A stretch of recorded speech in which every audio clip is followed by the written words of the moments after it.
Yeah, I just thought I'd do something a little bit different than before. Something a little bit different. That was Piano Lover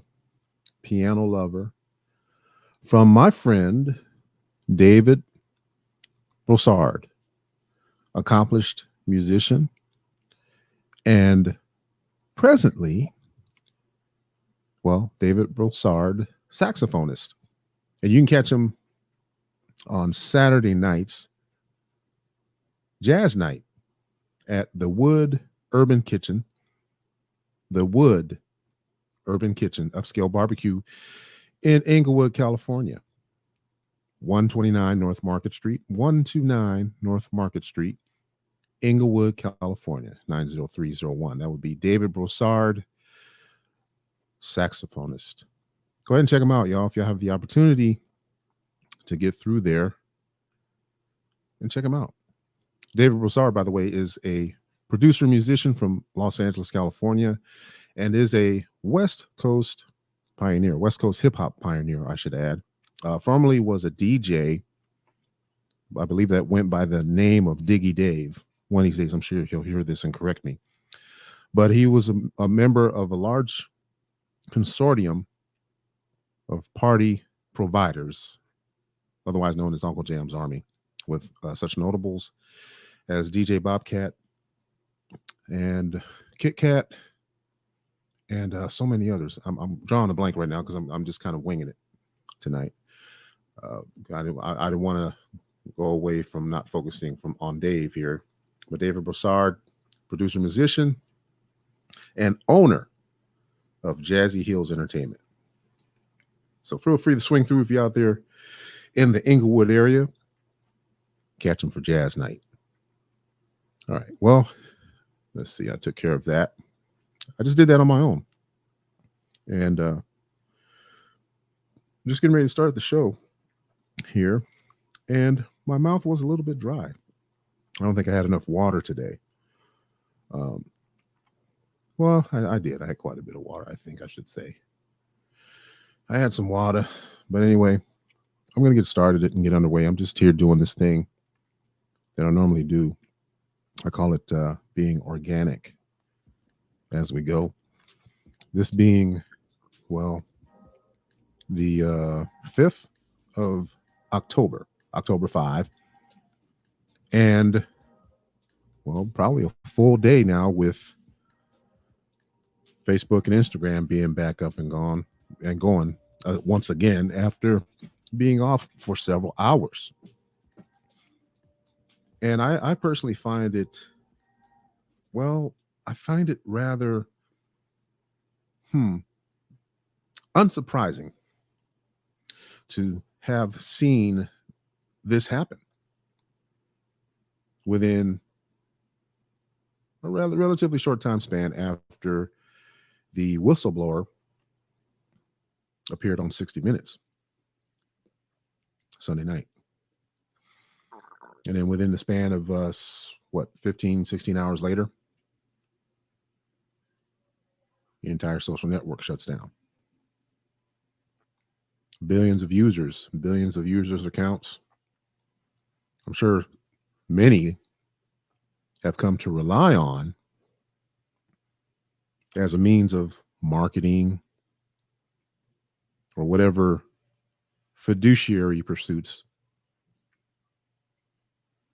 might you be. Some people have come to rely on social media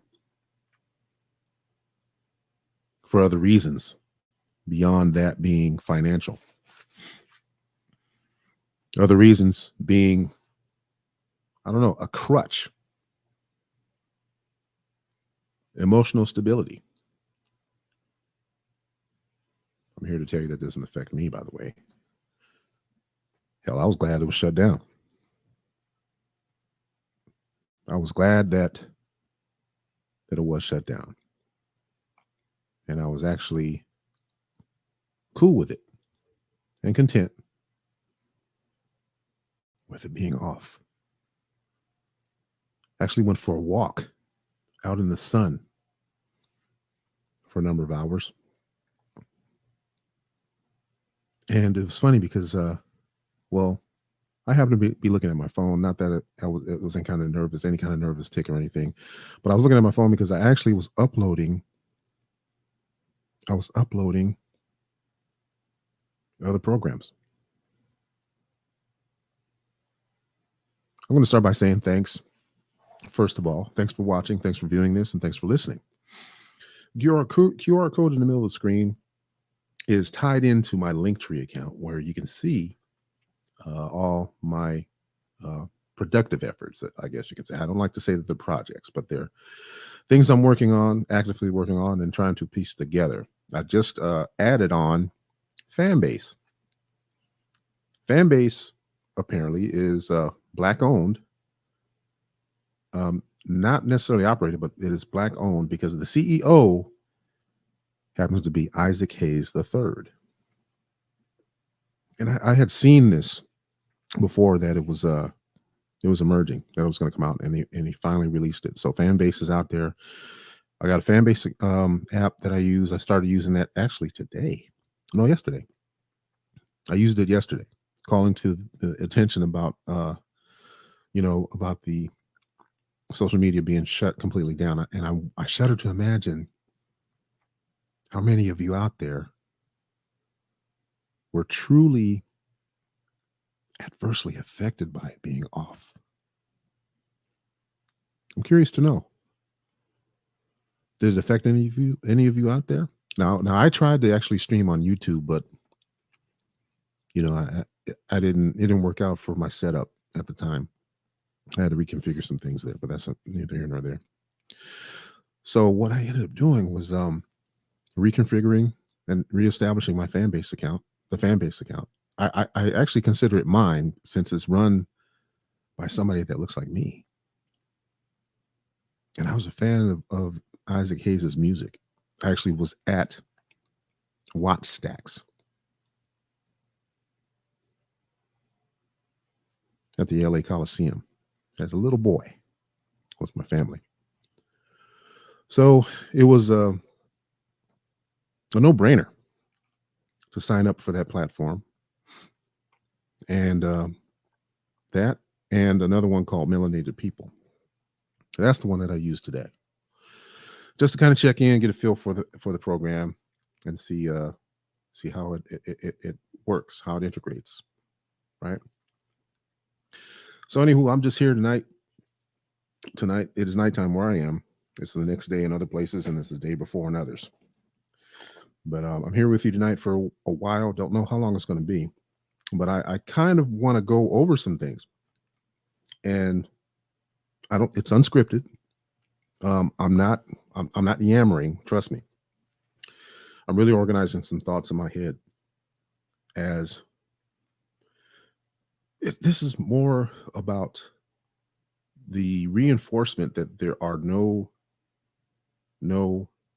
coincidences in life. There are no coincidences in life. Everything is already mapped out. It's not religious prophecy, much less is it dogma, but everything has been mapped out if you really think about it. The reason why I say that is the following. I'm going to get into that in just a moment, but let me indulge you by playing this ad right here, 100% hemp seed oil, and let you know about that, because I got to try to really do my part and make these products sell. 1 second.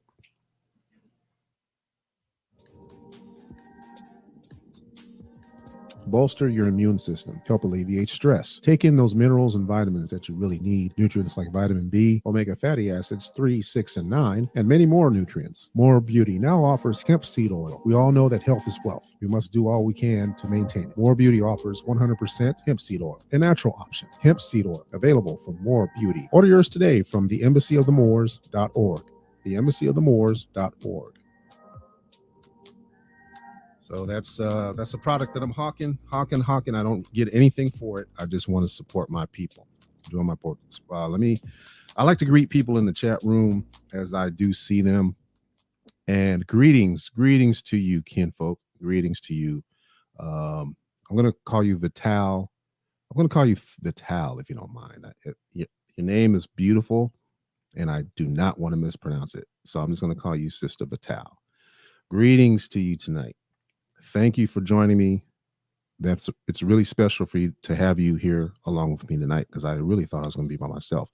And in actuality, I am used to being by myself because I'm the only one. They broke the mold. My mom broke the mold after she had me. No, anyway, I just wanted to go over some things that I actually experienced today. And it just reinforces how much there are no coincidences in life. Everything tends to, well, it should be known, or it should be inferred, or rather expressed, that everything happens for a reason. We don't necessarily know what that reason is, but just know and be assured that everything happens for a reason. And before I continue that, you may hear that there's something probably moving around in my palate.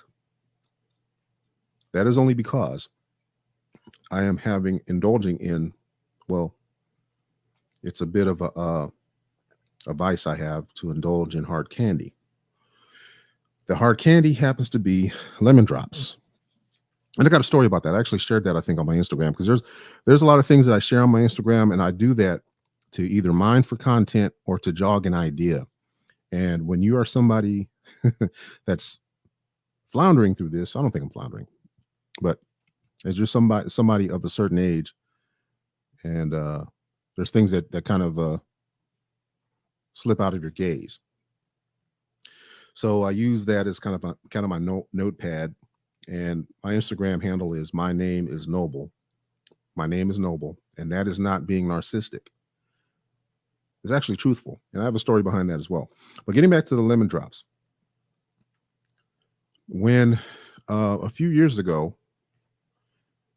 when I was working at a particular capacity overnight, I used to actually indulge in those. You remember those Altoids that were in the small round tins?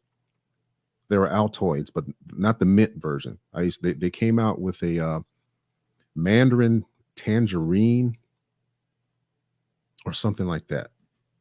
Mandarin tangerine, lemon, and okay, Sister Raw.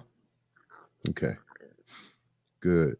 Grateful for being seen here seen. Me prefer to be called Sister Raw. Overstand. Okay. I hope my vernacular was okay. I wasn't making fun of it.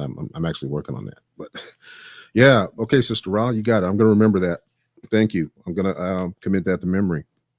And if I forget, please don't hesitate to remind me, sister. So back when I was working nights, I used to nosh down on these Altoids, man. And when they got rid of them, they did away with them. I felt kind of bad about that. But I always been into um, the hard candies, especially from being a long distance driver for a number of years. So I ran across this particular brand of hard candy. I think they provide them at certain restaurants and certain retail establishments. I'm not going to drop names because, well, for one, they're not just cutting me a check. But there's a particular brand of hard candy that I ran across a few years ago, and they also have a cherry drop variety. The lemon variety actually says it's naturally flavored from California lemons, fat-free and gluten-free. Natural lemon flavor in a delicious hard candy. So I ran across and picked some up today, and said they've been actually making candies since 1919. So got myself a couple of bags. So if you hear something kind of knocking against my teeth or in my palate, that's what it is. So getting back to what I was trying to say, among other things, is I was recently connected with someone through a relative. I was connected to someone that actually is, I guess you would call a Hebrew Israelite, and it's a matter of meeting new people and listening to what it is they have to say. Good, good, good. Then playing with the number I say, me not be here no more seen. Okay, no problems with the sound. Good. I'm glad it sounds good. I hope it does. If you hear me moving around a little bit, it's only because I'm moving back and forth from the microphone. I'm kind of like going back and forth from a reclined position in my gamer chair, and I might even have to stand up eventually because it's it's sitting at this desk. It gets to be a bit much because I do a lot over here. Believe me, I do a lot of studying in that. So getting back to what I was saying, my a relative of mine hooked me up with a young man, well, younger than me, that is a Hebrew Israelite. He also is he works for himself, and he's a builder. I say builder in that builder in the sense of getting groups together, like-minded people, giving lectures, teaching people certain acumen and stuff like that. So the trip about this whole thing is that, well, no, the fact that, he was a friend, he's been friends with my cousin for my cousin for a long time, a lot of years, over 10, 15 years, which is rare, I think. I mean, is it rare for people to have friendships lasting over 10, 15 years? The majority of the people that I know in this space on social media are analog people. I say that because there are people that I've known since the analog age, that we called on the telephone, that we personally hung out with together, right? So, I don't mind dating myself, and I accept the fact that, well, I'm considered senior in the eyes of society. I am considered a senior. I have just turned 55. Still feel pretty good. I went on a walk the other day, but I'm still feeling it. I'm feeling the results of that walk. Walked 4 miles, so I could stand and lose some more weight. So anyhow, it turns out that this individual ran this similar circles, and in the conversation is that there were degrees of separation among us. I mean, because I grew up in Los Angeles, in greater Los Angeles area. Los Angeles is a big city. We know this. But depending on where you circulate, and if you circulated like I did, because I went to multiple schools, multiple public schools, right? Because I moved around a lot. This individual that I met up with, we had a slight degree of variance when it came to our degree of separation. And he knew one of my really close friends. I mean, so much so, they used to work on the same team together that built or was responsible for producing or building a major intrastate roadway or freeway known as the 105. And it turns out that this person's adult child, actually had worked with my friend as well at some capacity. It just shows you how small the world truly is. I've had these moments for a number of years where the world has gotten that much smaller, where I've run across people that know other people, and these aren't just people that just say this just to blow smoke up my backside. They've said this seriously to convey and reinforce how small the circle is, how close the degrees of separation are between you and other people. So you never know. You never know who you might be screwing with, man. And I always try to have a low-key approach to most people. I remain cautious, I remain vigilant, etc. Well, it turns out from the conversation that we had, and this is kind of a rarity for me to have really long, drawn-out telephone conversations, and it wasn't pretty much my doing, even though I was excited and having the conversation and actually reciprocating in it. We ended up talking for about 2.5 hours straight as I was out earlier, or as I was out doing my thing and making deliveries. But, doing a little delivery work for a few hours, and it actually made the time pass. And had a really, really thought-provoking conversation, and I'm hoping to have them on. Well, I'm hoping to have them on my show here in the near future. So we'll see about that. We just, it's just a process that's ongoing. I don't want to jinx anything, but I'm hoping to have them on the show. Also, too, and that's kind of the thing. Well, the anti-social media is both a hindrance and a curse, right?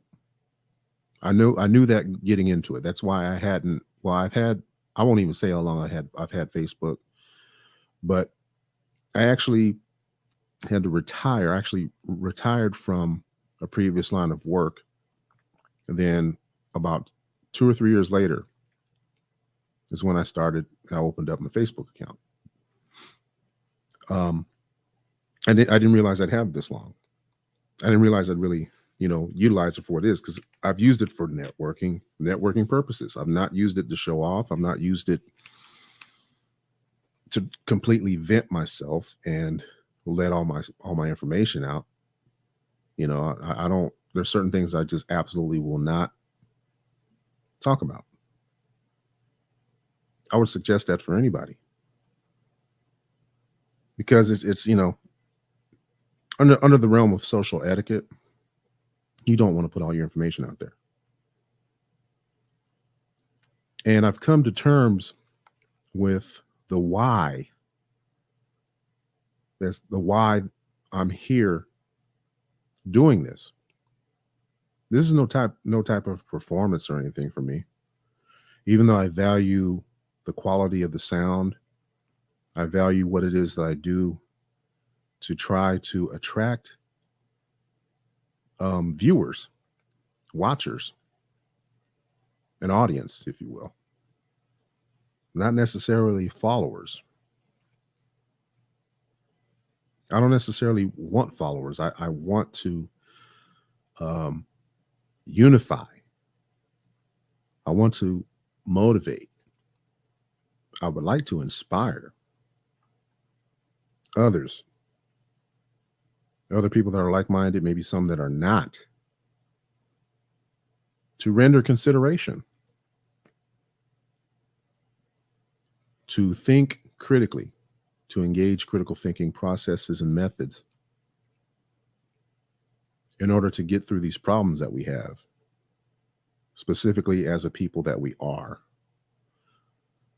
The people that we are not acknowledged to be is actually what we are, but we need to get back to the people we need to be. And that is through our divine nature, getting back to our divine nature of who it is we are. And that's going to take time. It's going to take more than lip service that I can provide from sitting at a desk with a microphone in my face. It's going to take a whole lot more than that. It's going to take an effort to generate tangible gains in the pursuit of collective betterment. And that's rather simplistic as far as, maybe a definition. So I haven't really had anyone question me this, but I ask myself questions. Well, why are you here doing this? Because people don't want to listen to you. Kind of quite the contrary. I've had people offline tell me and motivate me. And the funny thing is, I've had some people even, push me further and say I should really do this and be more transparent. And I've been at this, I don't know, now consistently probably for the past, I won't even say a full year. Even, I sat on this for about 5 with this equipment and the platforms that I had prearranged. I tried, made some trial efforts, and set it aside. And it wasn't until I was on a Zoom call with some high school alumni that a couple of them spoke up and actually outwardly said that I need to do this. And that's why I'm here. That's partly why I'm here. So it is what it is, and it shall be what it be. And I'll be here for however long I'm able to do this. Because, it helps me to think. And as I have started to understand that I'm seasoned, but I am of a certain age. Yeah, you're always forever young, but there's certain parts of your body that don't tell you that you're as young as you think you are. I saw a news item the other day. A gentleman was reported missing. And apparently had been diagnosed with Alzheimer's. I don't like calling it old timers. It's called Alzheimer's dementia. Well, anyway, the good story is that they've been found. So they're back home or what have you. But what stood out to me in the story was their age. They were 58 years old. 58. Diagnosed with dementia, Alzheimer's, at 58 years old. That's only 3 years away. But I'm not dwelling on that. Nowhere near paranoid. Nowhere near worried. But just mindful. Mindful of, well, other than the obvious of what's going on with the C-19 situation, which I won't dare touch on because, it's just too much going on with that. But speaking of mindfulness, here's your mindful moment from me. Is ask yourself, are you present or on autopilot? Are you being intentional or reactive? The mindful moment, brought to you by Adal Day. Here on Learning More Chronicles, I'm hoping to do this a couple times a week. And for the moment, though, I'm going to take about a 5-minute break and come right back, okay? Because I got to stretch my legs for a minute, if you don't mind, and get myself a drink of water. And I'll carry on with the next segment because I do have stuff on tap to really talk about. I'll be right back. 5 minutes.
Well, I'll tell you what. Um, Came back a little early. Came back a little early because I'm a little bit anxious. I actually had a chance to stretch. I wish I sincerely wish that that guy they call a dog Chapman would have reached out to the Mitrice Richardson family. Mitrice Richardson had her life taken as a consequence of being contacted by Los Angeles County Sheriff's deputies in Malibu, California. Deputies from the Lost Hills station responded to Moonshadow's restaurant on Pacific Coast Highway. What was it? It was back after I retired from an agency just across the county line from that area station. With the distance between the two actual station houses of two separate law enforcement agencies, two separate counties, that distance was 15 miles. 15 miles apart. Similar terrain and territory in Southern California. In fact, I'll do you one better. For a period of time, I worked in the substation jail at the police services station for the department I was with. And I was the assigned floor deputy at that location. We had a certain protocol that we used to follow. It actually was policy. We were forbidden from releasing anyone during the overnight hours without someone present to pick them up to our station lobby. For that very reason, to keep people from coming up missing. So the standing policy at the time that I worked there in that location, not in the Los Angeles County facility, the facility in the adjoining county. When I was a jailer inside that location, actually, I was a sheriff's deputy that worked in that location and working at the capacity as a detention jailer. The only one on duty with someone inside the booth that was a civilian employee that would be flipping switches, stuff like that, handling phone calls, processing, helping to process bail or OR releases. Yes, there were a number of times where people were eligible to leave and they were clear to go. They had their court date given to them, or they signed the ticket, what have you, and they were eligible for release at that time. I would place them in a different tank, like a release tank, a pre-release tank, right? Basically, it was a soft room. And there are a number of people that I had contacted that would just, well, I'll just wait here till the break of dawn, which was totally fine because that was a part of our policy. If you wanted to wait, because they were in cells, there were individual cells that we had, right? Individual cells that we had, which would accommodate people that were, facing charges, non-serious charges, usually non-felonies, right? Anyway, we would house them until the morning shift, after sunrise, regular business hours, 6, 7, 8 o'clock. And it was totally fine. Or if they had somebody to come pick them up. Now, mind you, this is a period of time where there was no Uber, there was no TNC or rideshare. So you couldn't have rideshare come pick you up. If you wanted to pay for a taxi cab, sure.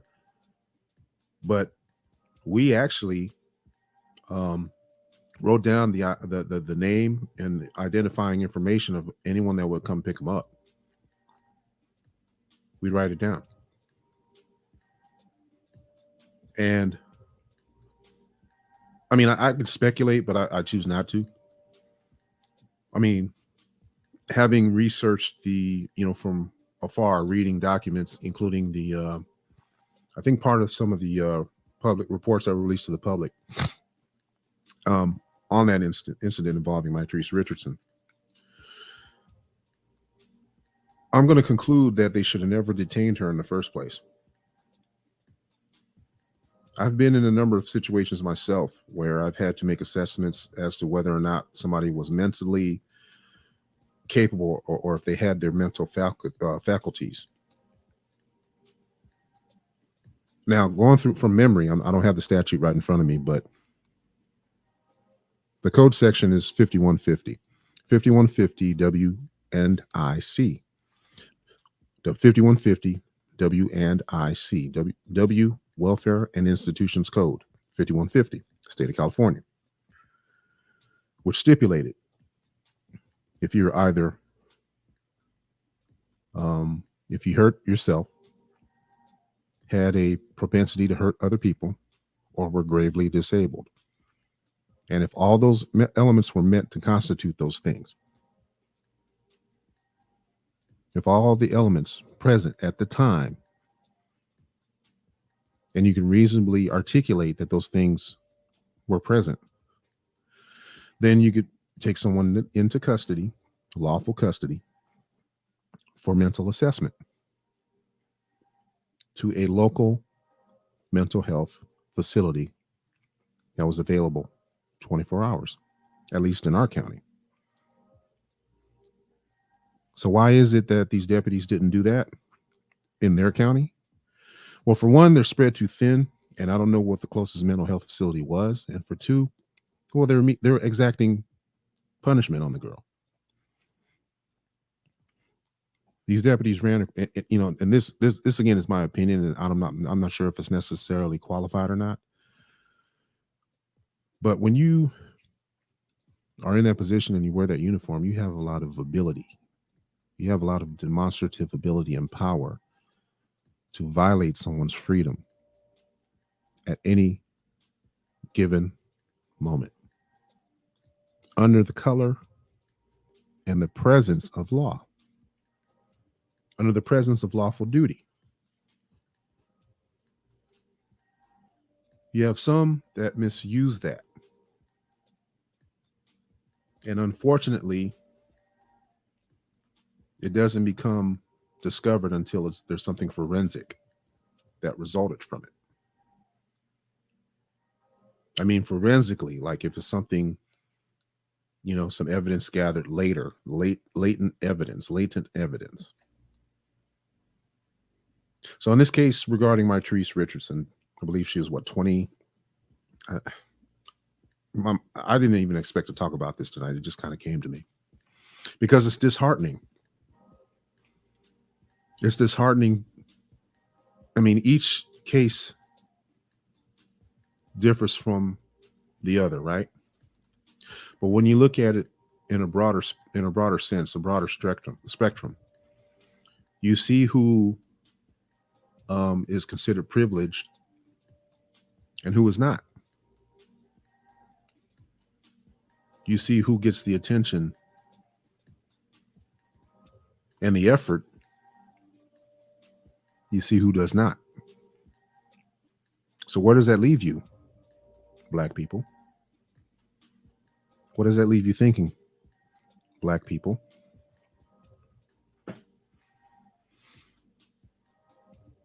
I mean, and I'm talking about the scenario that the dog is involving himself with. Some people say it was for publicity, but I'm going to tell you something. He'll find them.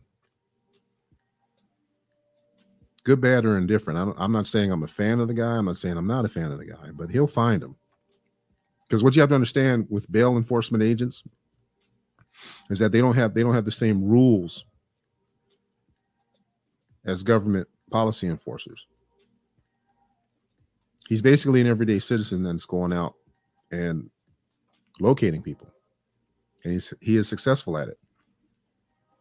And to let you know, well, I'll classify this as a coincidence, but I actually, during my professional capacity, I actually transported one of the people that he apprehended before years ago down in Mexico, getting some street tacos.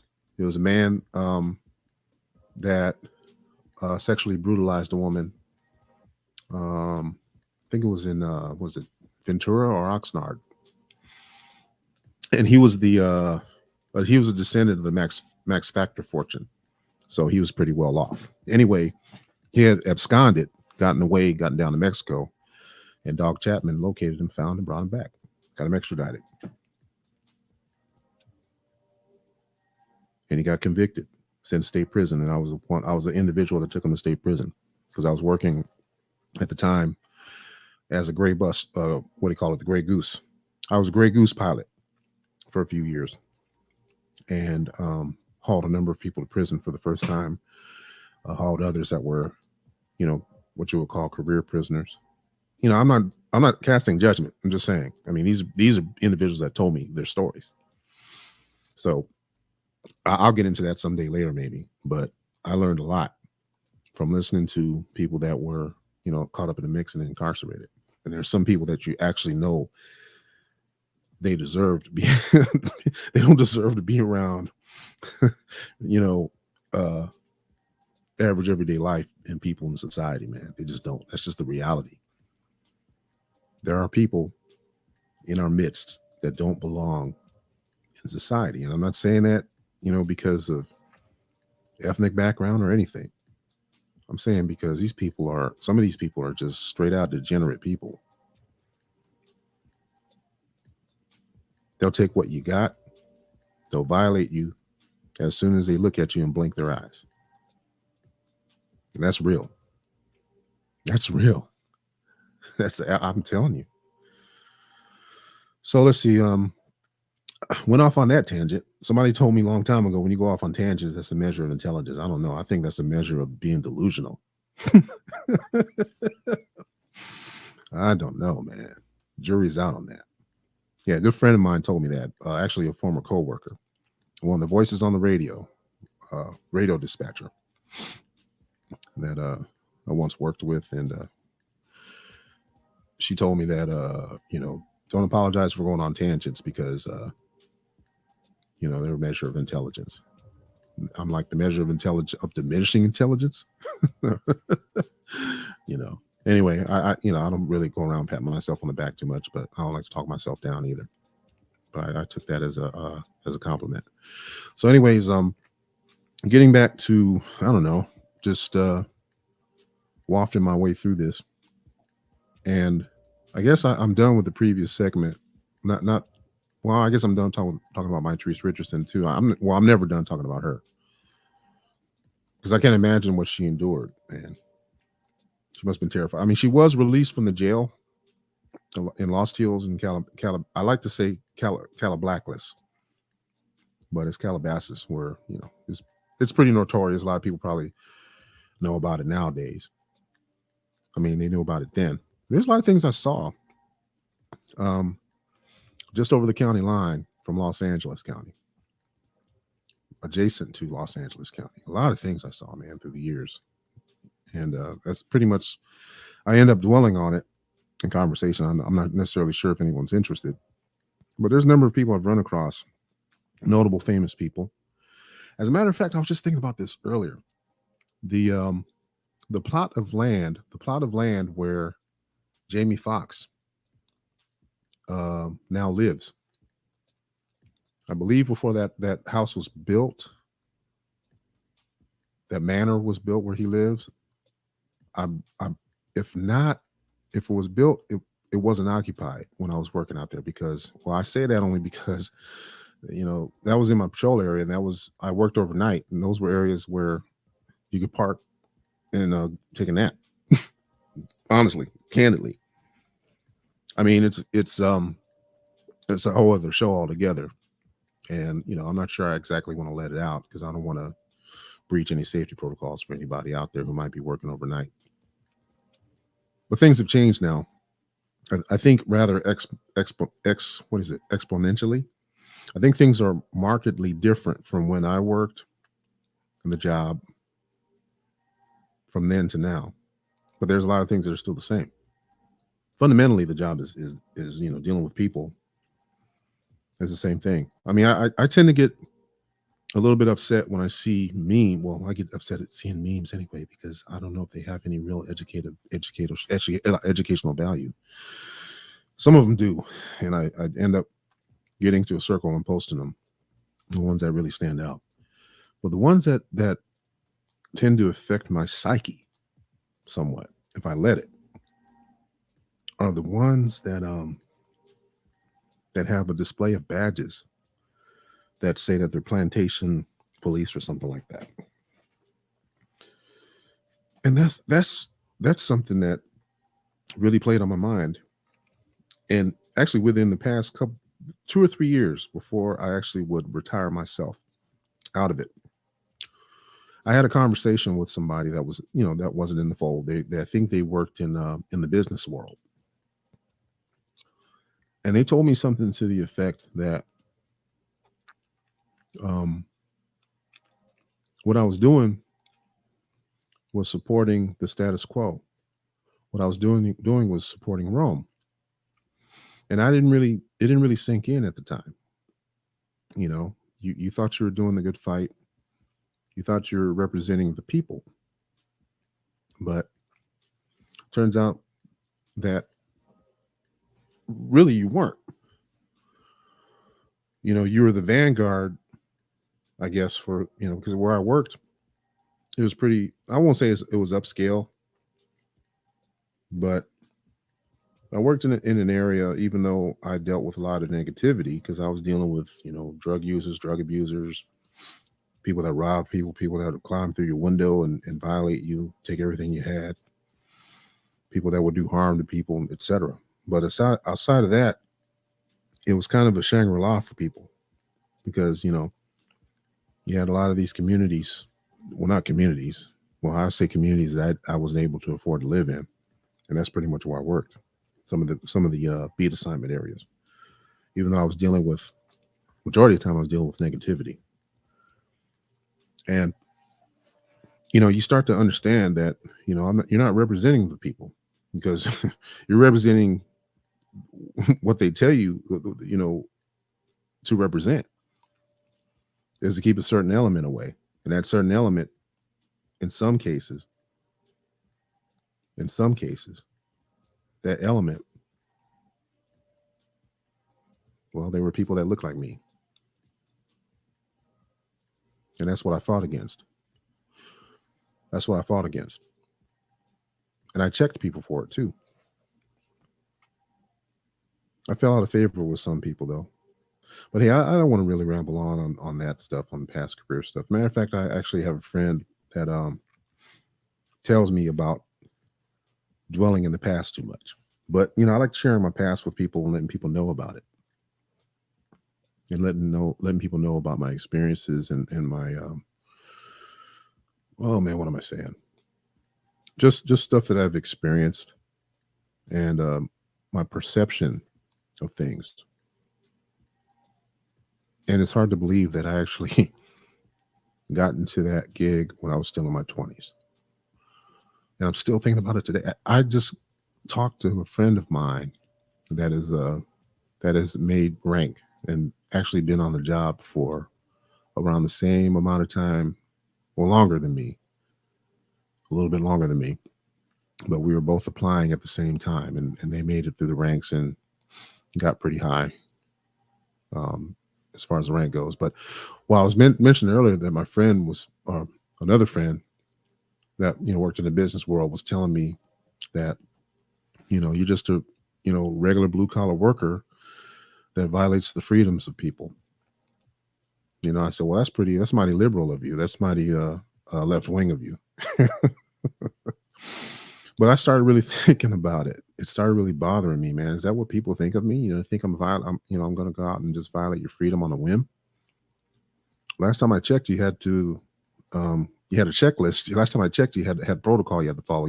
You had the law that you had to follow. You had elements within the laws that had to be fulfilled. You had the criteria that had to be fulfilled, and it had to be articulated clearly, or else you either lost your job or you went to jail yourself.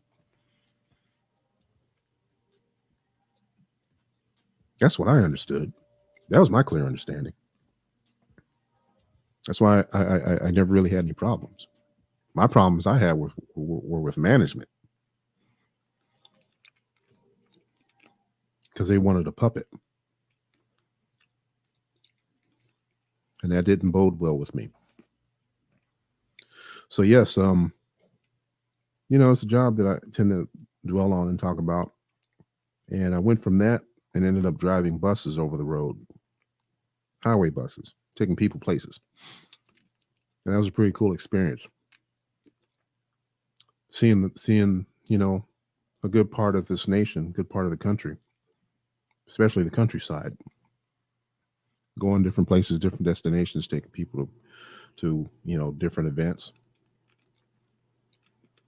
And all these places I've been to,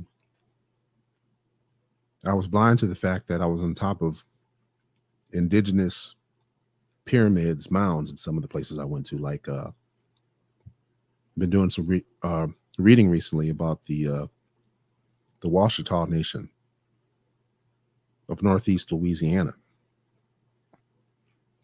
I've been to Tallulah, Louisiana, a couple of times, and I felt, I won't say a strange vibration, because that would denote it to be something unfavorable, but it wasn't. I think perhaps I was feeling and channeling ancestry, not my personal ancestry, but the ancestors of the soil, of the land. In Tallulah, did I say Tallulah, Mississippi, or Tallulah? Let me look that up. I got a computer right in front of me. What the hell am I doing? Actually, I got more. Let's see what I got. I just don't want to, I don't want to exceed the bandwidth, Let me change that screen graphic, because, here we go. I like that one. Let me see. I think it's Tallulah. I might have misspoke. I like to be perfect. But I'm delighted with the name of for this particular town, city. You know, in I think it's right on the border. It's been a while since I've been there, you can tell. But I like the name, man. It means it's a girl's name of Irish Native American origin. Is it really? Meaning leaping water of abundance. Okay. Is it Tallulah? That's not the answer I was trying to find, but it's interesting. Let's see if I can put this in a search. Yes, Tallulah, Mississippi. I've been to Tallulah, Mississippi, man, probably about 3 or 4 times. And it's okay. It's an unincorporated community in Quena County, Mississippi. So it's a county area, meaning that it's not necessarily a city. And it's Choctaw language. Oh, I misspelled it. That's why, because I put a H at the end. It's got it spelled here as Tallula. I had an H on it. Okay. And it's derived from Choctaw language, purported to mean either sources vary, bell, or to break off. Tallulah was the county seat from 1848 to 1871. The seat was then moved to Mayersville, 10 miles north. Notable person, Charles C. Diggs. But yeah, I don't mean to be rambling. This is a reason, and this is what amazes me about this internet experience, that you have so much information at your fingertips. Even though it's good to go to the library, I still actually have a library card, and I will use it. Okay, it only has one notable person, and that's Charles C. Diggs Jr., the first African American Democrat elected to the Michigan Senate. He was born there. All right. So what I'm saying is, in a lot of these territories here, because I just recently, and I'll tell you the story about how I ran across. I always kind of knew about the Washita Nation, but I didn't know about the Washita Nation, right? Because, well, I had a recent experience on Instagram, as I kind of do, that because I use it for, like I've probably spelled out before. I use it to kind of provoke thought. I use it as to mine for content. Okay. And as I open up the page for the Washita Nation, it says, share the jewels on this site on social media. And if you don't see what you're looking for, use the search button. Okay. The official United Washita D. Oh, wait a minute. It just went away. Because I want to show you that I can pronounce this name. Okay. United Washita D. Doug Demania Mer Nation. Mer. M-U-U-R. Mer.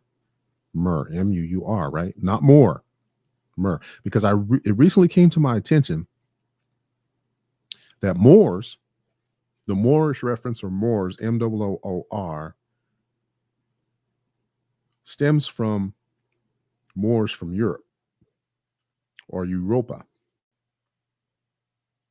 Unlike Mers, that originated from the land of Mu. Mers, who are native to these lands here. But that doesn't take away from their origin and lineage to what we know as Africa. But we also know that this is northwestern New Mexico. This is the North Gate.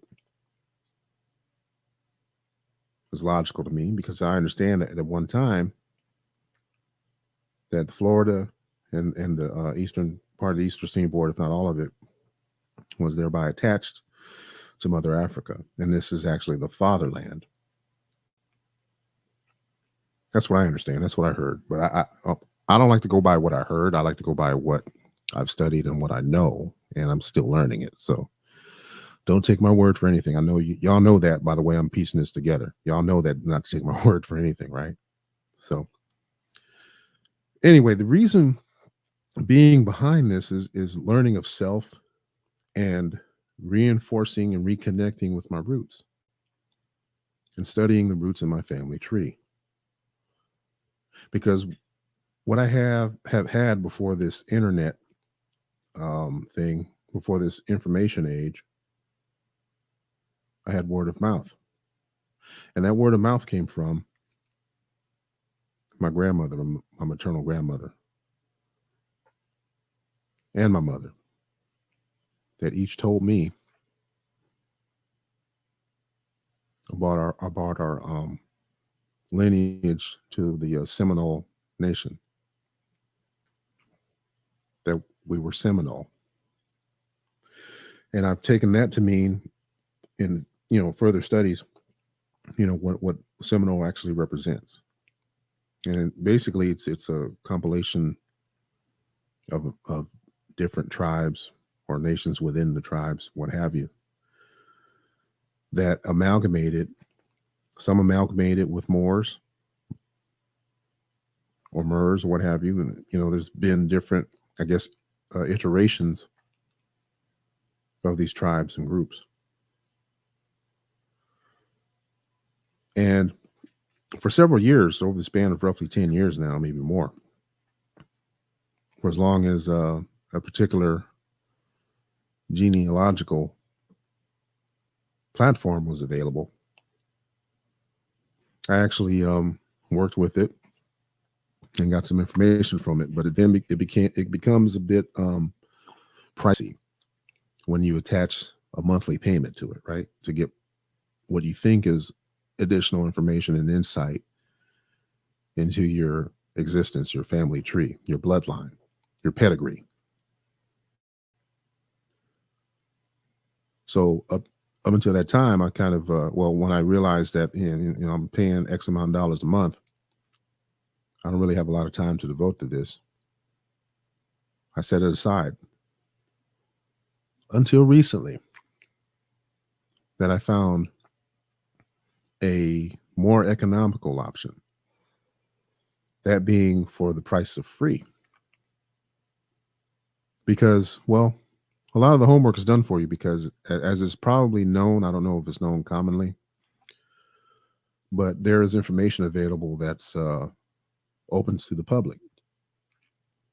It's available to the public, widely available. It's public information. Birth certificates, police reports, just the basic information part. And that's not necessarily the narrative investigative part. Death certificates, marriage licenses, property and tax documents. At least the identifying information is made available to the public for public view. So essentially all you need is a last name and maybe a year range. And then before you know it, all this information opens up before you. I had an experience this previous weekend that moved me nearly to tears of joy, when I ran the information that was available to me that I actually once had. I've actually had it since the 70s, 80s, that my mother compiled. And I had already plugged it into, the consumer level platform that I mentioned, that people say that you shouldn't use. Anyway, too late for that. But anyway, so I started reconfiguring things and using this other option, plugging in the information accordingly, and I found out more information than I've had previously, and more supplemental information than I once had. I'm able so far to reach back what I previously thought was 1845, but no, I was able to reach back 15 years earlier, to 1830. The origin of my given last name. And I shared my excitement with my cousin, who's equally excited. And we're going to try to build things together and find this out. And a lot of the reason behind it, a lot of my motivation most recently to really get this together and work this out, stems moderately to largely by what's been going on in society today. This broad range, widely impactful reset that's going on right now. And it doesn't take looking into the stars and verifying whether or not the planets are in alignment. However, I did notice, I won't really say some strange weather, but some adverse weather out in Southern California they've been experiencing and that they're not used to, which is lightning storms or, frequent lightning, thunderstorms. I've gotten accustomed to it, where I'm at now. But, I no longer live in California, Southern California, where I grew up. But, they experienced some foul weather, some really torrential rain, and I guess, and things that are pretty normal where I'm at. And they have this phenomenon called pop-up storms here where I'm at in the middle of the country. But just noticing those things, and as the title that leads me to the title of the show, focused on logic, remaining focused on logic and not getting really too keyed up, and just understanding and knowing that this is a reset that's going on. There's no other way around it. We do know that this system is one that's colorable, that's fictitious, right? But we've had to kowtow to it for so long throughout the span of generations because we didn't know any other way. We didn't know a way out of it. Not that we put our heads down.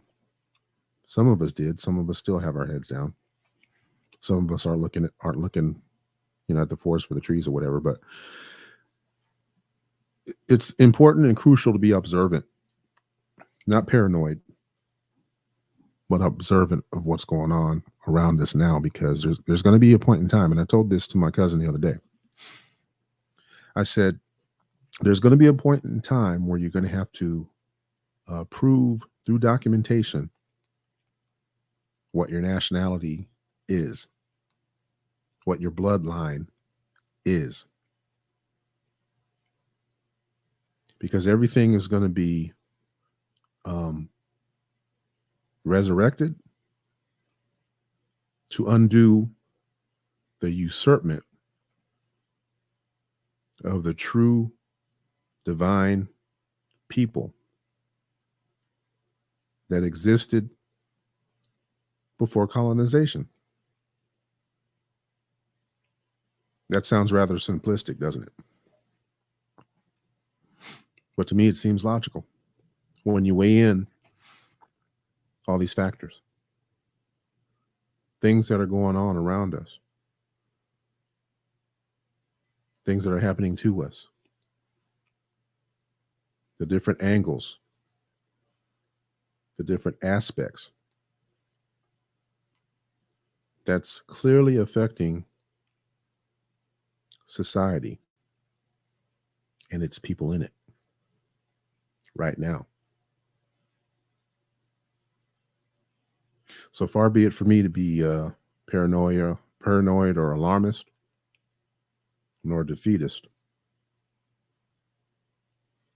This is the reason why I've decided to piece together this thing.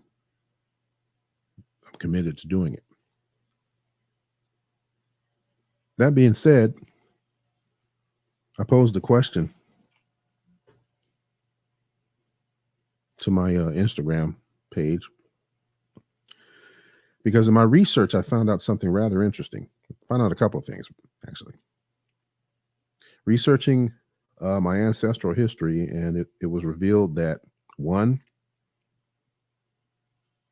of my ancestors was identified, or actually more than one. I think, and this is a funny thing too. Not the funny thing, funny odd. This so far since I've researched, I've only researched I think I've researched mostly my paternal side, but I didn't go really that far much along, into cousins and all that on my maternal side yet.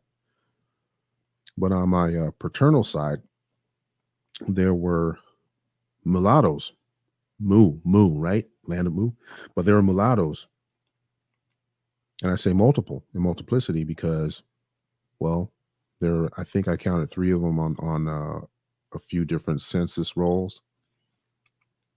The earliest being the what was it, the 1880 census. And they're female, mulatto. Everybody else was classified as black on those census rolls that I checked through my research, my ancestry research. And that mulatto, as it turns out, would marry a black man that was part of the Confederacy in 1877. Oh, by the way, that ancestor, she got married in the next county from me, from where I'm sitting at right now. Well, I won't say that raping took place, but it's quite possible. I mean, having read up on what mulattoes actually are from just the information that I've seen available, and actually it went against what I previously thought. But apparently, it was a consort between that which were Spaniards and conquistadors and Africoids, or an African, or somebody from Africa, or somebody that's from actually here, native to this soil, indigenous to the soil. So there, the consort took place, right? And I guess by appearance, or, well, actually, this individual I'm referring to, this ancestor I'm referring to, was 35 years old. They were 35 years old at the time of that census. And they were the second adult female in the house, and the other female in the house that had a rather, I won't say Spanish, probably a Mexican first name.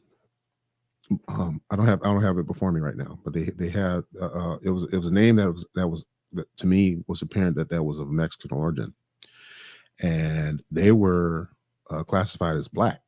So I'm wondering if they went by the skin tone, the skin color, because we know at that time that we couldn't necessarily read and write, or maybe so, because we, as Moors, it's well known that we taught people how to read and how to bathe.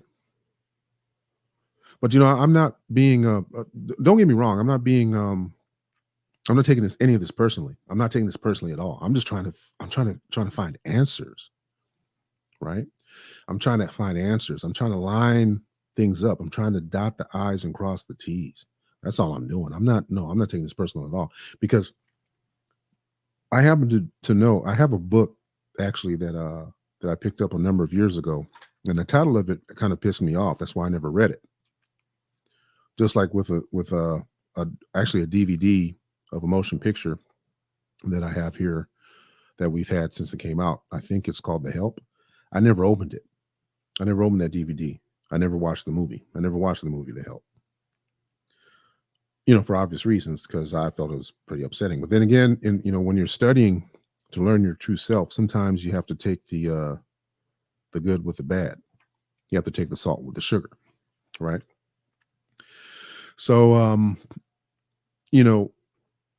actually knowing of the presence of mulatto within my bloodline, and thinking of the context of the times, likely something brutal did occur. I don't know. But that ancestor, that elder, ended up being married to someone who was black, that was part of the state Confederacy at the time, which I found actually interesting, not distressing, not upsetting. I just found that interesting. So and getting back to what I'm saying is that there's a book that I have called Black Confederates.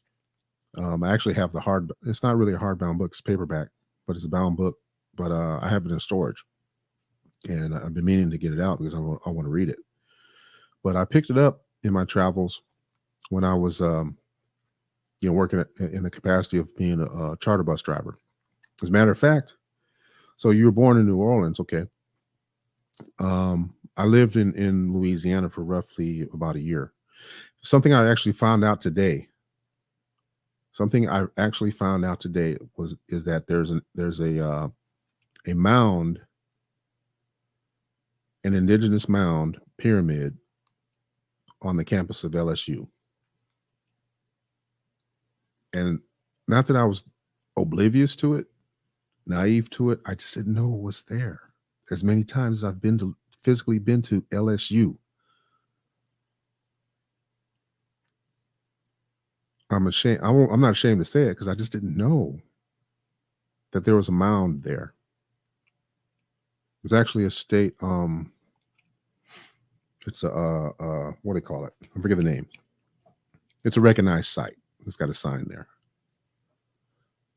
But yeah, I've done trips in and out of New Orleans a number of times. I've done even on the outskirts, Donaldsonville, places like that. I've run across people that were part of the social club scene, been in a couple of them, and got to experience the culture. You know, my folks on the better half side are from there, from that entire region, and I just recently found out that I also too have a member or someone that's Creole in my bloodline. It didn't appear obvious to me that there was this amalgamation within my family tree.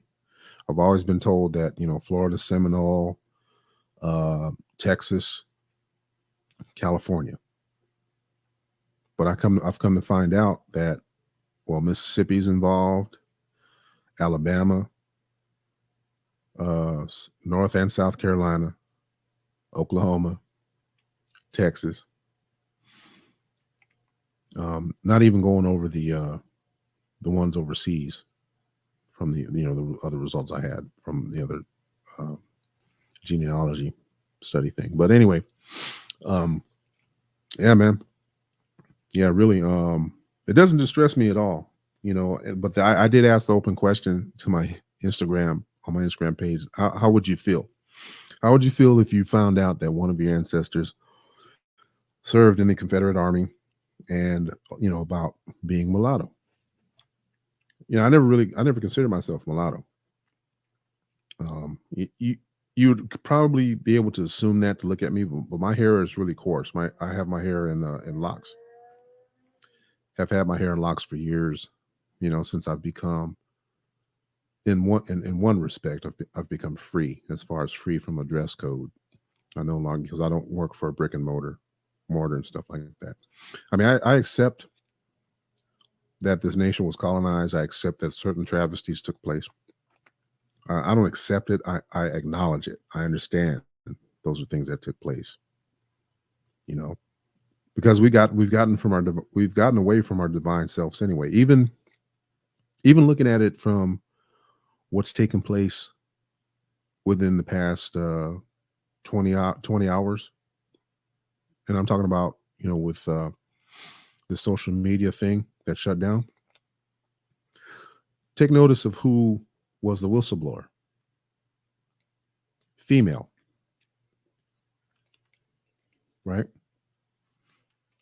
And everything, if not on the planet, everything, at least in this country, at least from the purview of the government, is run of paternal origin, including religion, with no acknowledgement to women and their contributions and their positions. The positions of women throughout time in government, religious, and other social settings has been one of subservience when it shouldn't be. because without woman, there is no man. Women being the cradle, literally the cradle and the vessels of civilization, of humankind as we know it. And we've fallen away from the native, natural, national, divine nature of ourselves as a people. By construct, by contrivance, by implicit degenerative design. That's why we are where we are. And if I sound like a broken record, because if you probably have gone through other of the videos and content that I've posted over a relatively short period, not to make it seem that it's new, because I'm not necessarily new at this. It's just I haven't really stuck with it, and I've deleted and I've made changes along the way. But we've gotten from our very nature of our human existence and what it should be. That's why things are happening the way they are in this, well, within this age of Aquarius, or getting into the age of Aquarius. I'm not going to even speculate further on that. I don't even know why I said that, but maybe because of the way I felt, because, I am not, I don't consider myself well versed to that, at such things, knowing the spiritual and mystical aspects of life and living on the earth. But you know what I'm going to do right now? You know what I'm going to do right now, because I owe it to myself and to my people on my collaborative. Bolster your immune system, help alleviate stress. Take in those minerals and vitamins that you really need. Nutrients like vitamin B, omega fatty acids 3, 6, and 9, and many more nutrients. More Beauty now offers hemp seed oil. We all know that health is wealth. We must do all we can to maintain it. More Beauty offers 100% hemp seed oil, a natural option. Hemp seed oil, available from More Beauty. Order yours today from the embassyofthemoors.org. The embassyofthemoors.org. I did take away the ticker. I used to run a ticker down the bottom of the screen for that, just in case, people didn't want to listen to it. They'd see it on the screen, type in the embassyofthemoors.org, right? And get your bottle, 4-ounce bottle. It lasts a long time. I'm actually, hold on a second. Matter of fact, I don't even think I took mine today. And this, this may seem cheesy, but it's actually kind of easy because I have a bottle right here, and I have my re-up that I haven't opened yet. But this has lasted me, it helps me sleep. But it's lasted me easily into a month. Easily. I think it's been over a month. I think it's almost been 2 months. All you do is take a drop of it each. Well, they say just a drop, but I've been taking like about a drop and a half, 2 drops, and add it to my water, or I take it straight, and it's really been helpful to me. I want to share something else too. Those of you out there who may be hip hop heads, and I'm not saying that I am a hip hop head. I'm really far from that. But what I want to tell you is about a group that I connected with, or a group member that I connected with. And that group is Jurassic 5. And one of the group members actually posted something on a Facebook page in conversation related to Los Angeles, origins in Los Angeles, and street gangs. And I'm actually going to see, because I might have even saved the video, but the actual video itself. So I want to give a shout out. It's actually a video done by creator that goes by Kev Mack. He's also a publisher of, I think he was a publisher of All Hoods Publications. And it covered rather well the Los Angeles street gang atmosphere, if you will. And it wasn't done. It's never been to glorify it. By far, not at all. And I'm certainly not here to glorify it, because it's an activity that I've managed to avoid uh, all my life. And but I understand. I have an understanding of people that got caught up in this stuff, um, and got deep within it. And it's a part of my history, knowing about this, knowing about the origins and such of street gangs in Los Angeles area. That something that you actually had to contend with, right? Or that we had to contend with as kids, because it was something existent within the atmosphere. You couldn't ignore it. But I grew up in a time where it was pronounced, but it wasn't as I want to say, but it wasn't as potentially harmful as it is today. Um, or it has been actually in recent years, a lot worse. Where I mean, even during my time in my late teens, early 20s, you had skirmishes, you had people getting slain and shot. Not to discount any of that stuff, because I'm actually I actually have had some fatalities in my family, my immediate family, uh, that were um, affected by gun violence. But I'm thinking of my uncle at the moment that and this case is still unsolved, as a matter of fact. And I haven't necessarily gone on a crusade or anything of the sort, because I know I don't have resources to devote attention to it. But I I obviously often think about him. I get tripped up just thinking about it. But this it was in 1985, and just a random incident of random violence in the streets of Los Angeles. And before I even go further, I'm thinking about my maternal nana.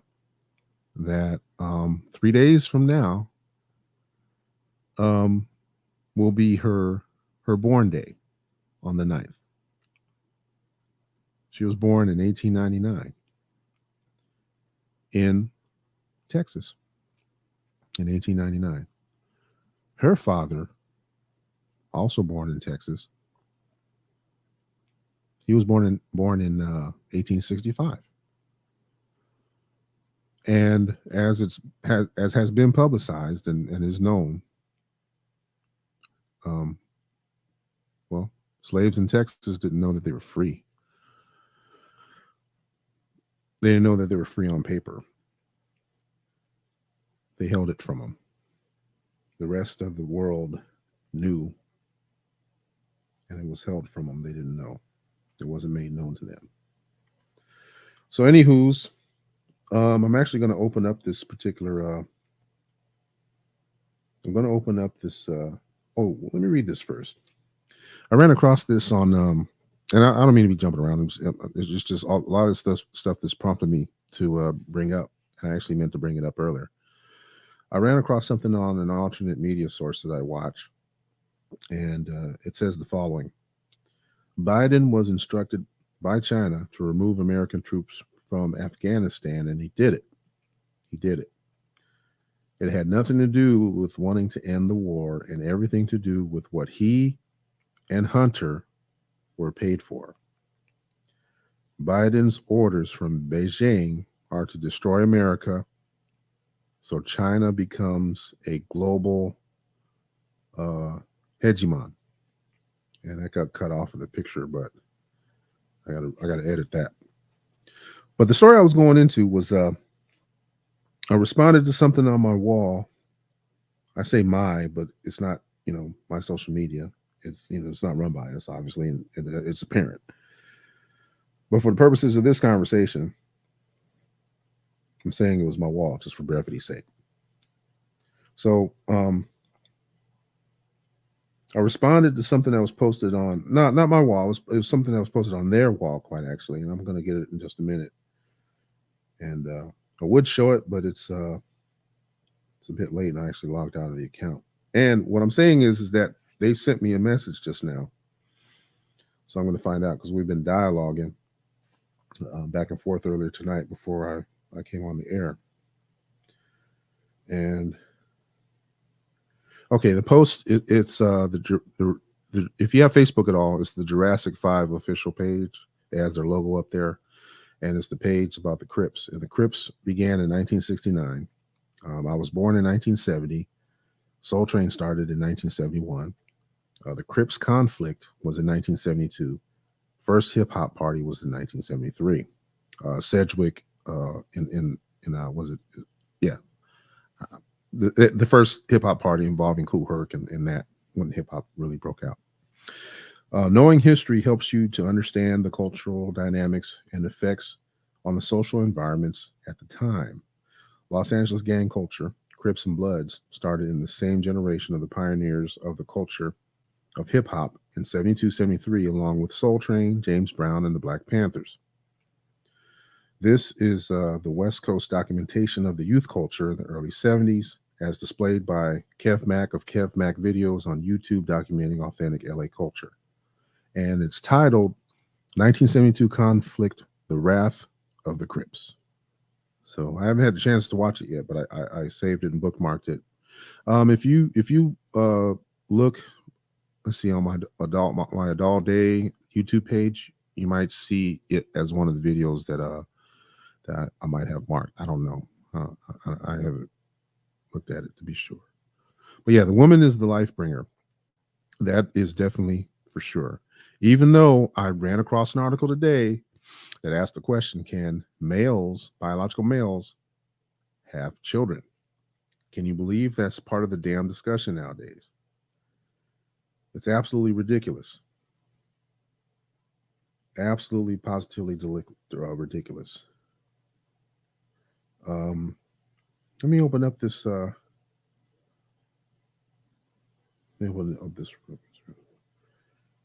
Okay, yeah, okay. So we're 4 years apart, he and I. So let me see. Yeah, we're 4 years apart. They were born in 70. So yeah. Hold on one second. Yeah, this homeboy, he said, yeah, man, you just broke me off talking about houses on Florence. Damn flashback. It was the back alley for the laundromat. Right? Yeah. Pardon the interruption. Yeah.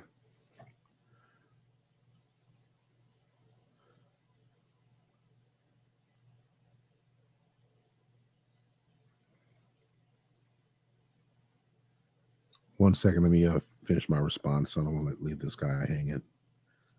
I actually, well, quiet as it's kept, I wouldn't mind having him on my podcast. It's wishful thinking. Let's see here. Right. You know, that's a whole. Him need the inside of the female anatomy in order to accomplish it. Overstand, yes, and it has been brought up in some circles, in some conversations I've seen on the web, that that's why we have our women go missing. That's why we have, and I don't have the stats in front of me, but it's from what it's been, I believe, has been reported. It's a pretty significant number of our women gone missing, and a lot of it is for a lot of it is for human research and removal of reproductive organs, and that. So yeah, that's another rabbit hole. I'm not diminishing the importance of that. We know it's something vital. I'm thinking of that. And her name just kind of popped in my head. I don't know. Oh man, I lost it now. But the young girl, I think it was in Chicago, that was at a party at a hotel and just went missing and vanished.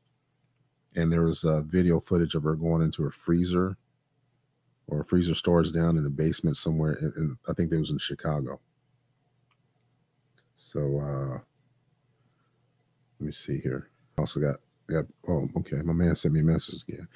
Yeah, it's totally.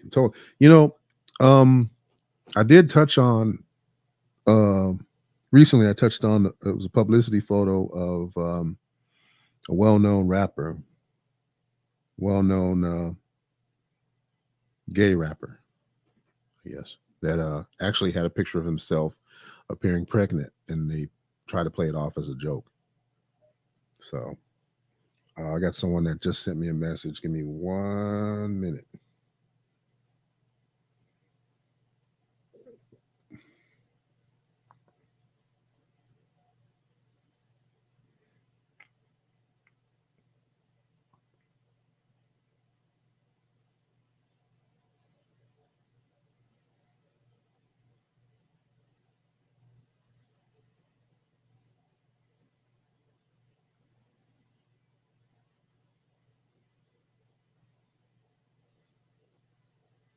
Yeah, I'm still here, y'all. I'm just replying to a message real quick. Let me play some background music to let you know that I'm still here and didn't fall asleep or nothing. I hope you like the music I'm playing. I'm actually I started out the show giving a shout out to a musician that I know personally. I actually went to high school with him. Goes by the name of David Broussard. As a matter of fact, he's got his latest release. Let me go ahead and shout him out right now, because that's the kind of guy I am. Now that I'm thinking about it. All right. So let me pull this up real quick. He goes by David Broussard. He's got a recent, yeah, as of July, 10 songs, Piano 2. And he's also got another one out. Yeah, Piano 2 came out July 26th or 24 of this year. And back in 2020, it's just Roman numeral 3, and it's electronic. I didn't necessarily get clearance to play any of his new stuff yet. Hell, I barely got clearance to play what I played earlier, but I think he's cool with it anyway.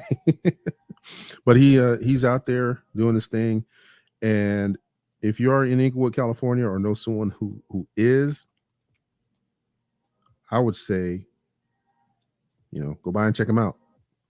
Go listen to some great music. He's a saxophonist and a pianist, and I'm going to pull him up right now so I can accurately give you his information. Jazz night on Saturdays. This date here is October 2nd, but I think he's doing it every Saturday, or Saturdays that he announces it. Yeah, Saturday nights, 7 o'clock to 10:30 p.m. Pacific. It's in Inglewood, y'all, at 129 North Market Street. The Wood Urban Kitchen and Upscale Barbecue. David Broussard, saxophonist. Please go by and check him out. And it says here, yeah, jazz night. Yeah. So it'd be safe to say that he'll be there this Saturday. So if y'all will go by and check him out and support him. Those y'all that know Inglewood, California, adjacent to LAX, SoFi Stadium, new football stadium, new basketball place for the Clippers. Go on and check him out, my man, David Broussard. Anywho, before I get too sidetracked, I want to see if I can invite this individual onto my show right now. See if how long they're going to be up. Wow.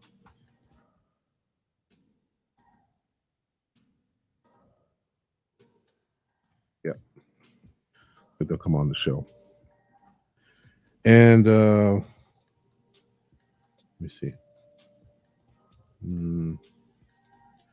Anytime I'm trying to go back in my mind. Stuff.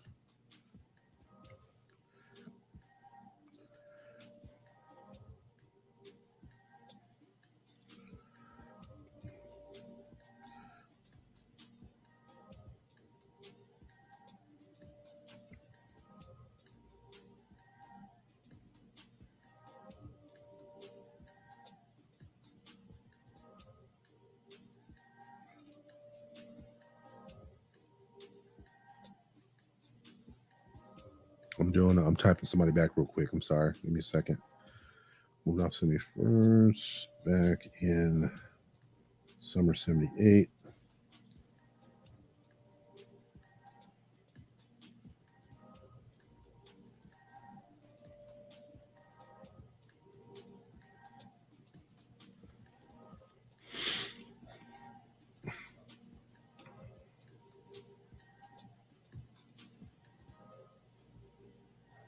Mm-hmm. Mm-hmm. Let's see here. All right. I'm gonna get back to them in a moment. So I'm trying to invite somebody on the show, with a friend of a friend type of deal. So yeah, the female anatomy. I understand that people, women, young ladies getting snatched off the street, which is important for those of y'all out there within the sound of my voice to at least get some pepper spray for yourselves. Get some kind of impact weapon. Spray aerosol to protect yourself, to at least flee, or better yet, learn how to fight back physically. Train, train. Get yourself a sap. One of those leather lined lead jammies that you could put in your pocket or your pocketbook. Take that sucker out and start walloping right upside the head, up against the temple. Hey, I don't advocate violence over here. I'm all about protecting oneself. Okay, don't be complaining. So yeah, totally madness. Because and I got invited to a group to talk about this, talking about masculinity or issues pertaining to masculinity or that threaten masculinity, which indeed was under attack.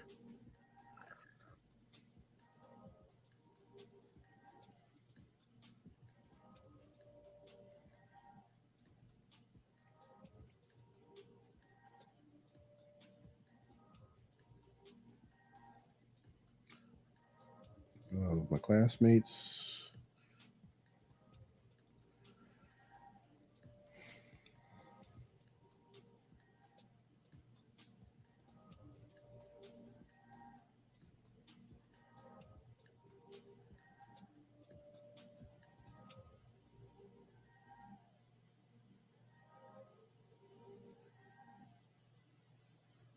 I know, man. So I'm actually having this conversation with this member of this rap group called Jurassic 5. As it turns out, and we had a previous conversation before. It turns out, we lived, or he lived, either a few blocks from me. At least he actually went to a school, a parochial school that was on the street where I once lived, and where members of my family once lived, when I was a child. Matter of fact, my grandmother lived directly across the street from the campus of that school. And this man here, through conversation, was telling me, you know, back and forth that yeah, he went to that school and etc. So we're going over the locale stuff that was different places like donut shops, grocery markets. Because I grew up in this particular area uh, for years.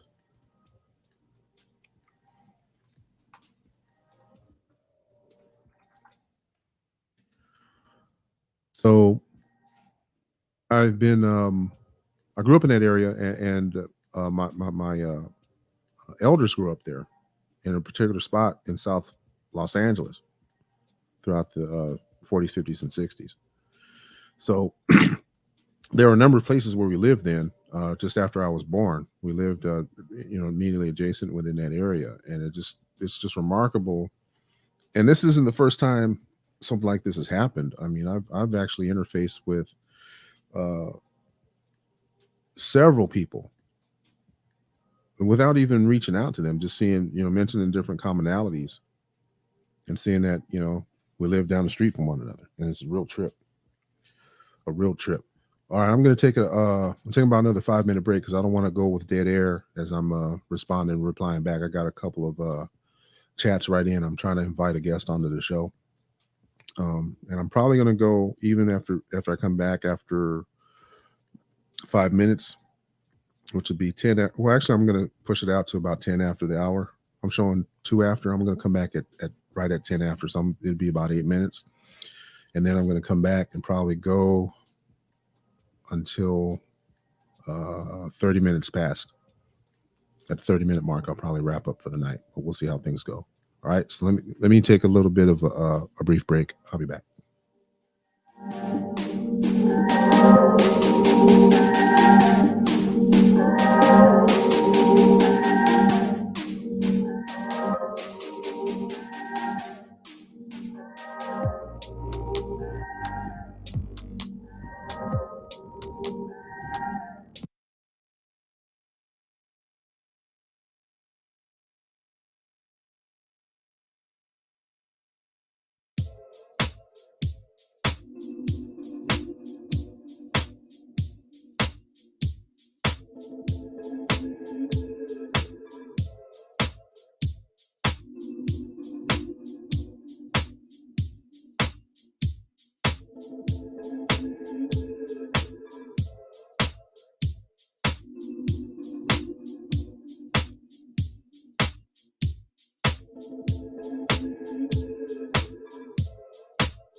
All right, I guess I'm back. I'm back again. Don't know probably why I said I was gonna probably push this out to about the 1:30 mark.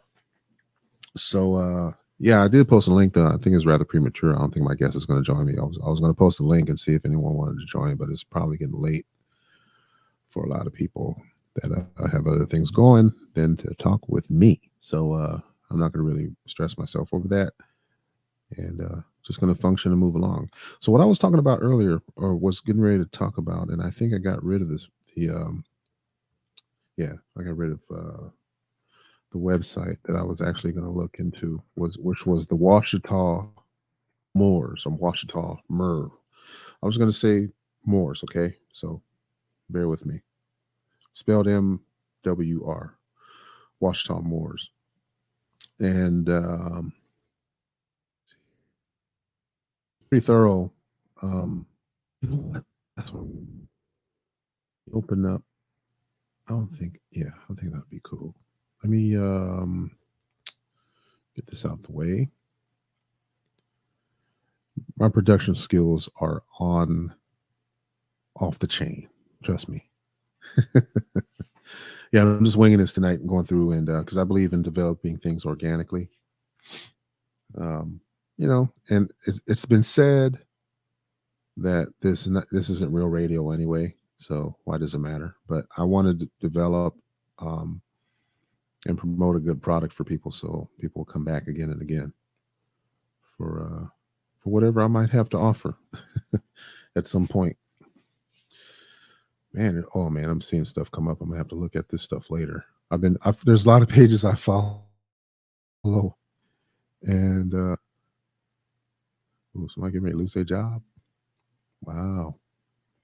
Okay, give me 1 second. Let me. I gotta transfer accounts here because I am trying to get to something particular, and I'm actually going to show maybe some of the video on it. Let me see if I can get away with that. Can I get away with that? No, I can't, because you know why? Because I think there might be some feedback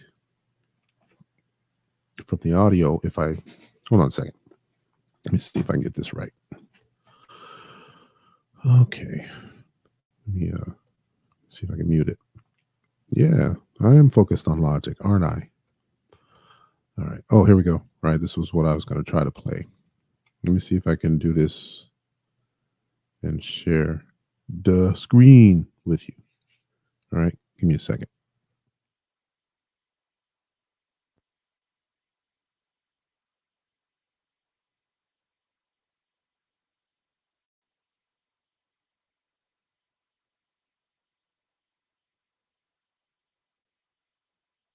Stop there.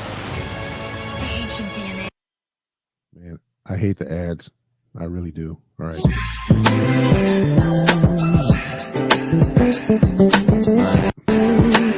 Hold on 1 second. Let me pause that out. I said, let me pause that for a second. And I'm going to share my screen with you. Let me take this away first. And share me screen. Silly. Share my screen with y'all and show you what I'm thinking about and want to present to you. If you don't mind. Oh, I don't want to share that. Ooh, that's private. All right, I got this up here twice. So what am I going to do about that? All right.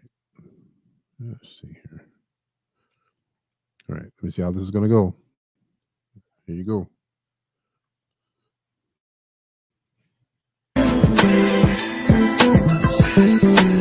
We've been told that the first people who occupied America, the Native Americans, came here across the Bering Strait.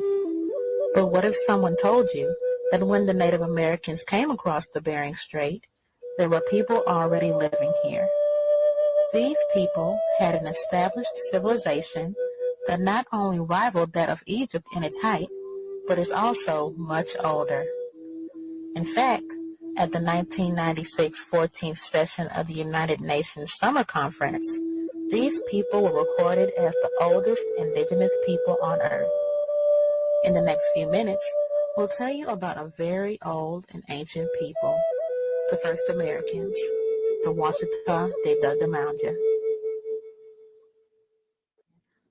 Although it is known by archaeologists, historians, and anthropologists that an old and ancient people occupied this land before the American Indian, up until recently, not much effort has been made to educate the general public of this fact.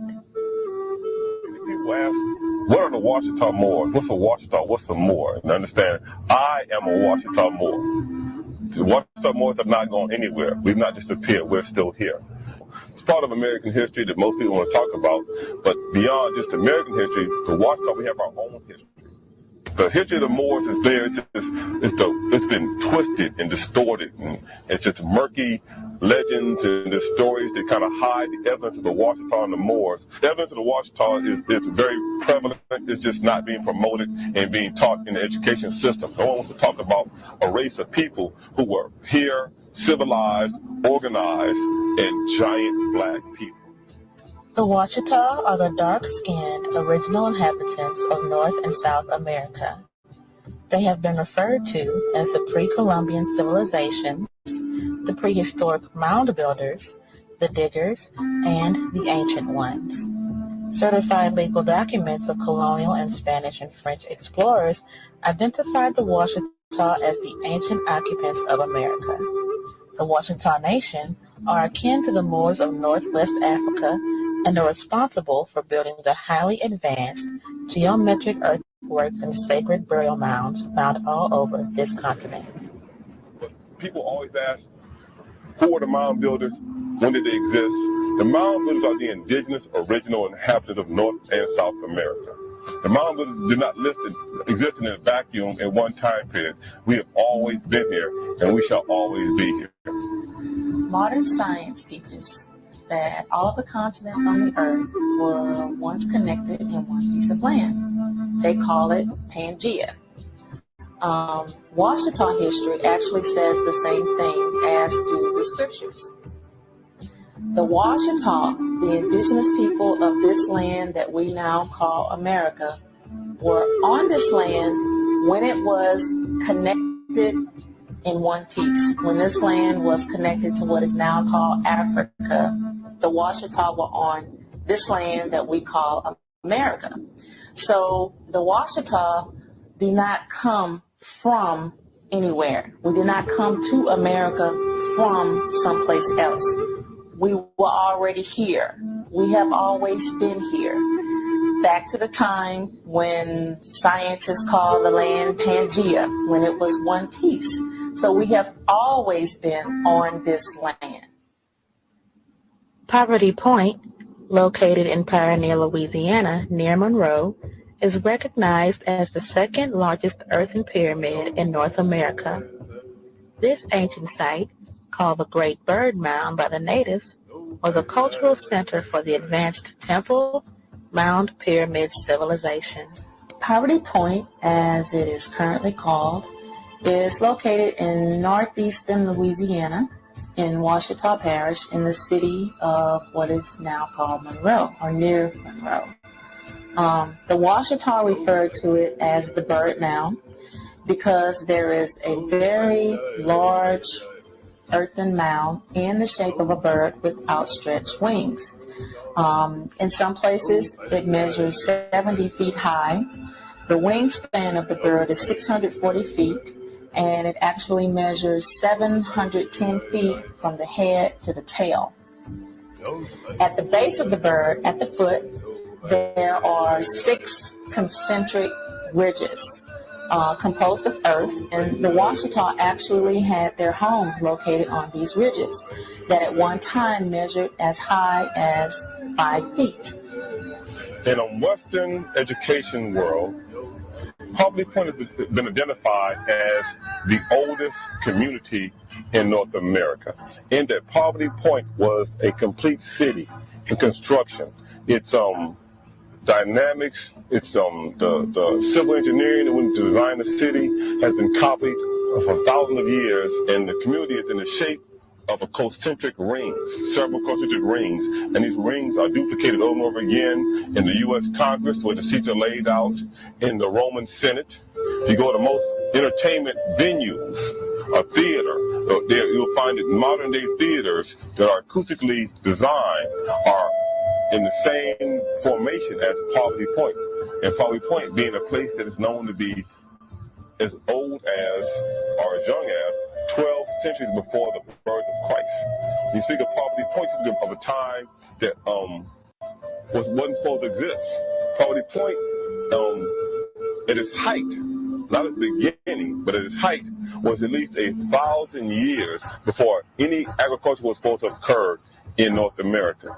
So Poverty Point has served as an anomaly for years when scientists came in and archaeologists came in and argued that there's no way this could exist. The archaeologists go and do research. They don't even have a name for the time period that they find artifacts at Poverty Point. And what's more, at Poverty Point, not only did they find artifacts there that would date back 1,000 years, but they were enduring years, and that these people showed a legacy of continuous occupation at Poverty Point. In that, I mean that they would do research and they would dig down 1 foot, and they might find something that was 4,000 years old. People might just find something 5,000 years old. Further down, 6,000 years old. So here you have evidence of a legacy of continuous occupation. A commonly known place right here in Baton Rouge, the Indian Mounds on LSU campus, is actually a Ouachita site that predates Poverty Point. We know that history has taught us in Western culture that Indians were a group of hunter-gatherers who supposedly came across the Bering Straits about 12,000 years ago and inhabited North America. And I'm here today to tell you that the mounds are not the product of an Indian culture. They're the product of the indigenous people, the original mound building, pyramid building, woolly head, black people. Here today at LSU, we explore some of the common history and mythology about the origin of original civilizations in North America. Here the sign reads, hunter-gatherers built these 2 mounds 5,000 years ago. It was on to read, they are older than the great Egyptian pyramids and predate Poverty Point, long believed to have been the oldest earthen mounds in North America. So here we have evidence once again of slight contradiction, but it's good because it says they are pyramids and predate the Egyptian pyramids in Egypt. Hey, I don't know about you, but I thought that was pretty damn cool. That was pretty cool, and you can find that. I'll tell y'all where to find that in case you didn't jot it down. It's American Golem. American GOLEM, American Golem. Where you can find that. Matter of fact, why don't I post the link right about in the chat window so you can follow that up for yourself if you would like. My voice isn't necessarily getting coarse, but it is getting a little late, and it's getting a bit too late to drink too much water because it's gonna be time to hit the hay soon. But let me post that. Oh, I forgot to. I'm gonna post that in the chat. That's the video that we just watched together. Any way, shape, and form. I think that's pretty much all I got tonight. And my friend from J5 sent their last message, so I think it's going to be time to wind things down here on this end. So listen, hey, I appreciate you joining me tonight, and I won't make any promises, but I think I might come back on Thursday. All right. I like this nighttime thing, man. I like this nighttime theme, I think. So really, yeah, I'm gonna be back Thursday night if all goes well. And be sure to tune in. Be sure to tune in. And also, before I leave, you know I got to do this again because I want for y'all to get yourself a bottle and bolster your immune system. They do ship it. Stress. Take in those minerals and vitamins that you really need. Nutrients like vitamin B, omega fatty acids 3, 6, and 9, and many more nutrients. More Beauty now offers hemp seed oil. We all know that health is wealth. We must do all we can to maintain it. More Beauty offers 100% hemp seed oil, a natural option. Hemp seed oil available from More Beauty. Order yours today from the embassyofthemoors.org. The embassyofthemoors.org. And with that, I think we're going to wrap the show up for the night.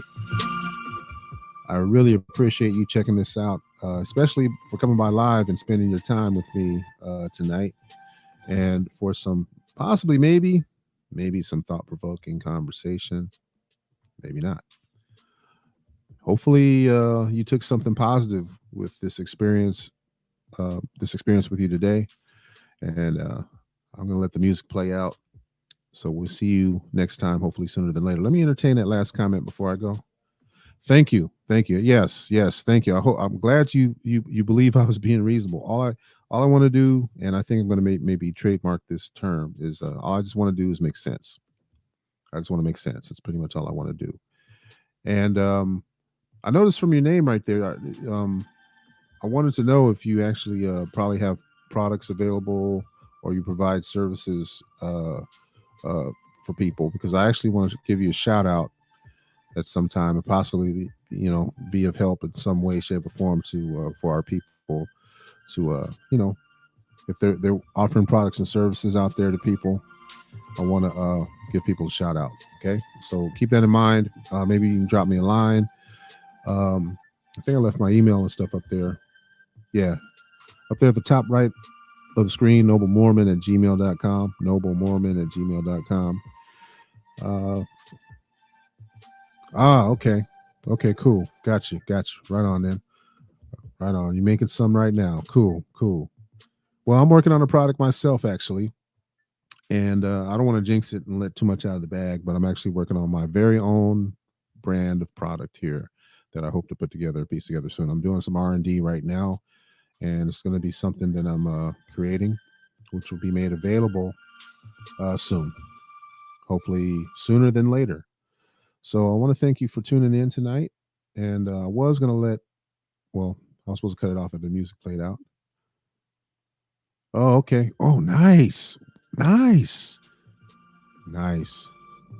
got to do some follow up on that myself. And in actuality, I like parts of Mississippi. Some of the roads out there were actually surprisingly smooth.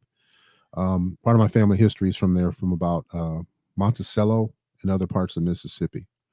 So yeah, that's pretty cool. Yeah, I'm getting ready to fade a little bit.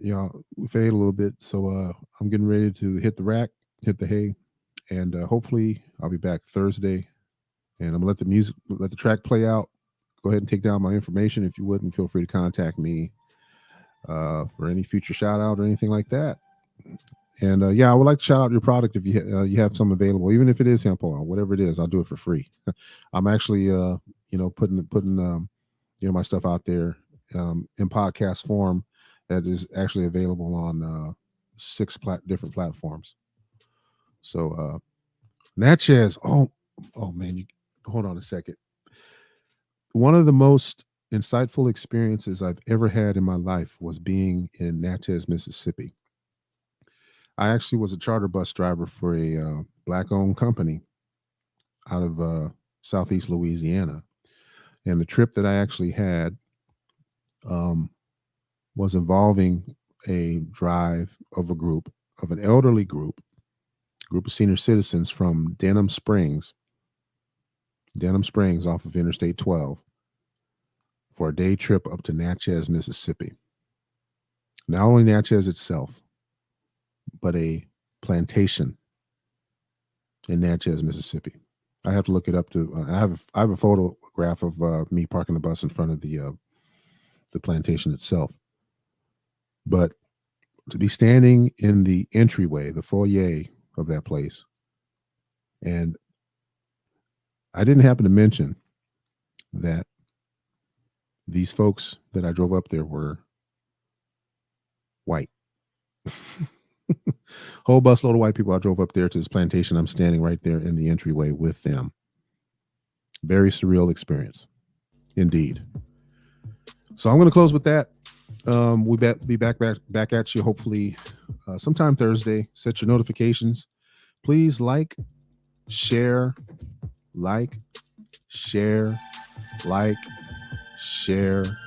share, and like. Let somebody know. And maybe consider dropping a donation. No amount's too small. Peace.